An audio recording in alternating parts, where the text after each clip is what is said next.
Good evening. This is Ken Long at Tortoise Capital with a review of the weekend trading report for October 29th, 2017. The market is in bullish normal conditions. On an annual basis, using NDX 260, it's overbought with a score of 100. On the 10-day NDX, looking at the short-term market condition, it's also overbought at 95 out of 100. Referring to the market mosaic now, price with respect to the 200-day moving average is green bullish at 6.59%. Slope of the 50 is improved to green bullish at 0.46%. ADX remains strongly bullish trending at 30.7. The risk index is the 30-period moving average of the VIX divided by the 10-period. 1.0 is the threshold between risk on and risk off. It continues to dip into risk off with a reading of 0.956. We take that score, look back the last 5,000 trading days, and compute the risk z-score by finding the average and standard deviation of the look-back period, and then computing risk z, which is minus 0.61 in the yellow. This is a 90-day histogram of that indicator, which has been a reliable indicator for finding important turning points in market conditions for swing trading and, by extension, for intraday trading. We've gone from a positive 1.5 standard deviation. Now we're down under the zero line and below 0.5 minus 0.5 sigma, so we're at 0.61. See, last time it dipped down, it got as far as 2 sigma below. When you have a turning point more than 1 standard deviation away from the long-term average, this is a warning that the volatility regime is about to change. And so in this region, we protected our swing trade profits and have been emphasizing the short-term trading. This has been a very favorable indicator in the last couple weeks, and let me illustrate what I mean by looking at the volatility pair of ETFs, VXX and XIV. What I want you to notice is that during this long run-up in XIV, and actually start a little earlier than this, this long positive run-up from around 90 to 112, this is where that risk Z was increasing to positive 1.5 standard deviation. And in this sell-off in here, the warning sign had already hit, and we were rolling over in the risk Z, and so we were prepared to begin emphasizing our shorter-term trading in this period of time and protecting all of these profits from the long, slow grind. This actually goes back even further. We're looking at 30-minute charts here too. If we look back even further, let's say to daily, this long set of gains in 2017 really is this region right in here. From August onward, this has been just an extraordinary positive move. And so what you can see is in XIV that you get these periods of long grinds and then sharp sell-offs. These sharp sell-offs often occur when that risk index, that risk Z, is getting stale and rolling over, and we're able to protect against these sharp sell-offs. Now, as long as the trend of the market is positive, at some point when it emerges from the volatility, we like getting long, and then you have periods of decreasing volatility. I want you to notice how valuable the MACD histogram 1035 is, and when you get these sharp sell-offs, a crossover, then the signal line entering the river of MACD here. Notice how it's telling you that you can start initiating some positions. When it crosses the zero line, you have a really favorable time to start adding positions. When it emerges from the river, you're starting to get some exceptional positive moves. And so there's all sorts of moves along this lineup. Well, you get the same thing down here. You see the same thing here, here. And then when you have crossovers to the upside, so if you get a crossover, comes back down, and then doesn't go below the zero line, but then resumes, this becomes a really powerful pocket reentry. And so the MACD histogram that we've been working on in the chat room is very valuable. But what I want to really emphasize here is the usefulness of the risk Z, which again started giving us some warning signs in this area that it was becoming overextended, exceptionally quiet, and to be prepared to lock in all of these gains from the swing trades, especially in XIV, but in those that are strongly correlated to the S&P as well.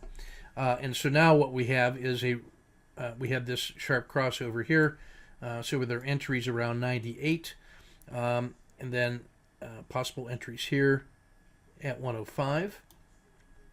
This was a failure to fail, and this resumption gave a signal to re-enter at 107, which also got us up to a long move of almost 112.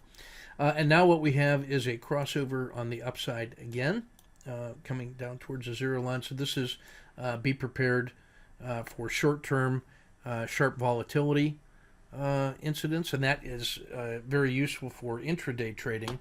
Now if we zoom this in even closer, let's say just look at 5 minutes, what I want you to notice is that in the past 3 to 5 days we've had these sideways quiet channels or the Z3 pinch breakdowns. You saw a really nice one here from 111 to 108, and then a rebound back to 112, a collapse at 109 all the way down to 98, so that's an 11-point move, that's 11%, and then a move back from 98 intraday all the way up to 108. And so there are ways to play this intraday during periods of excessive volatility that is direction neutral.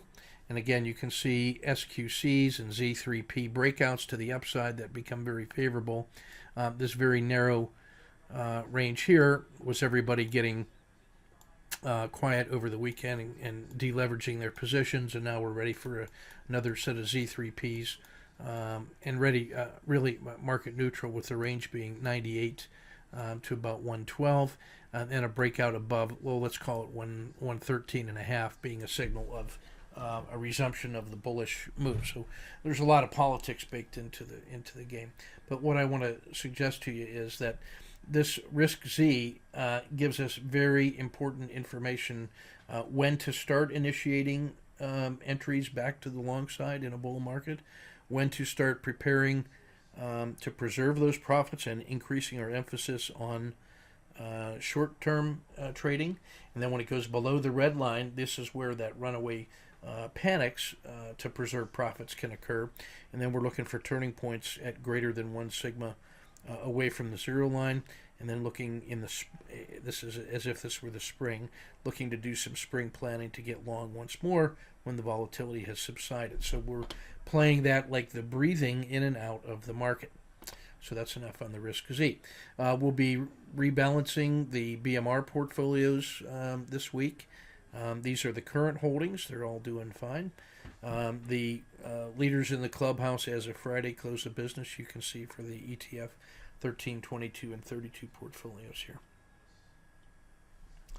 I should also say ETF2 retains its theoretical exposure at 100%. Quick look at the ETF 13 and 32 portfolios, only treasuries and the real estate suffering in the 13s, and then treasuries, gold, short-term bonds, real estate, and consumer staples suffering down here. You can see a return of the key leaders there, China, Brazil, technology, emerging markets of the BRICS, even the Dow doing particularly well. So I'm looking for more gains and momentum here in technology and in China and in Brazil. The sector spiders, this is a deeper dive into the business sectors of the S&P.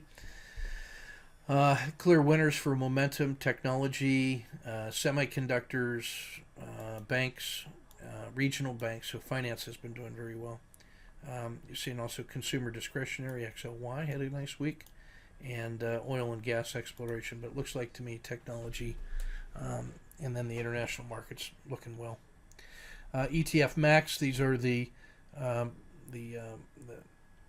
key leaders out of the S&P 500 and in the world markets for the ETFs. In the market health check, a very positive statement on Friday as testing and breaking out to all-time new highs. The slope of the 30-period regression line made this little dip and is now rolling back up. That looks favorable. The MACD histogram uptick here is very favorable. You see we've got a 4.5% cushion to the 200-day moving average. The river is up. The slope of the 30 channel is up. The 10 channel is up.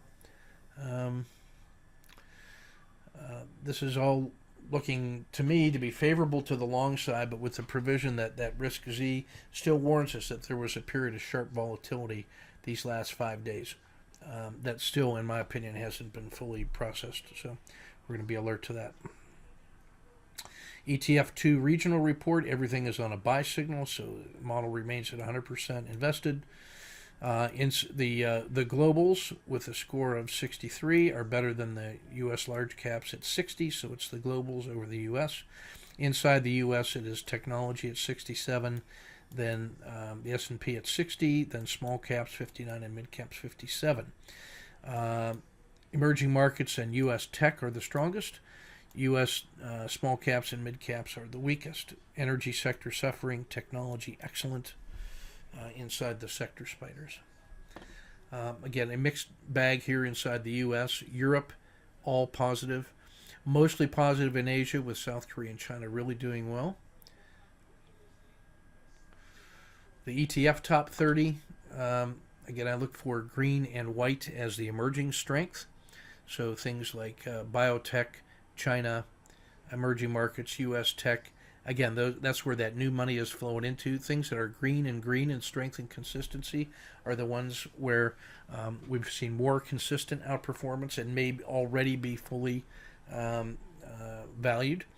The ones that are white in strength, green in consistency are ones that used to be leaders, and this week have started to cool off a little bit, so we'll be mindful of preserving profits in any of those areas.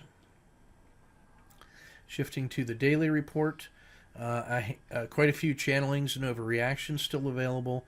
551W is very strong number of signals, as is the auto framer.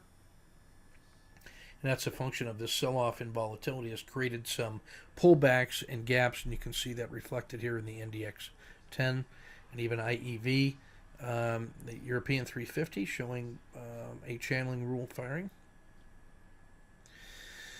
Dow tactical summary, a handful of RSI2s, only a couple fraud quality numbers above 3. Lots to choose from in the auto framer and in the channeling. The key winners on Friday, Apple, Microsoft, and Intel, going along with that technology sign of strength. Notice the big gains there in Intel, Apple, and Microsoft, just enormous days. ETF 30, again, lots to choose from in the auto framer and the 551W. You see the winners on Friday were XIV, the inverse volatility tech, and oil. Daily pinch and stretch report. First column, these are the ones that have the most stretch above their own 30-period Bollinger Band mean, and that is above, stretch above the river. So Intel, Microsoft, obviously leading the way there. These in the red that's how many standard deviations below their 30-period Bollinger Band mean, or the 30-period moving average they are. So significant sell-offs. So we'll be looking for either more pain to the downside or a sharp reversal back to the mean is available. The column 3 and column 4, this is the set where the river is very wide, and so these are how many standard deviations wide they are compared to normal. So big, sharp directional moves cause that river to expand, and then these are the ones that have already had those moves. Then the river is very narrow in column 4. These are the ones where it's abnormally tightly pinched and are ideal candidates for that Z3P. The daily super pinch candidates are the ones that are not only very compressed, but where their 4 regression lines, the 10, the 30, the 90, the 270, are also very tightly pinched, and these are all poised for Z3P breakouts on swing trades as well. That's everything that I want to cover for this weekend report. Lots to look forward to this week. I think still volatility rules today. Get the market direction and the market call correct, and the rest of it falls in line with those broad moves. This is Ken Long at Tortoise Capital. Keep your risk measured and your powder dry.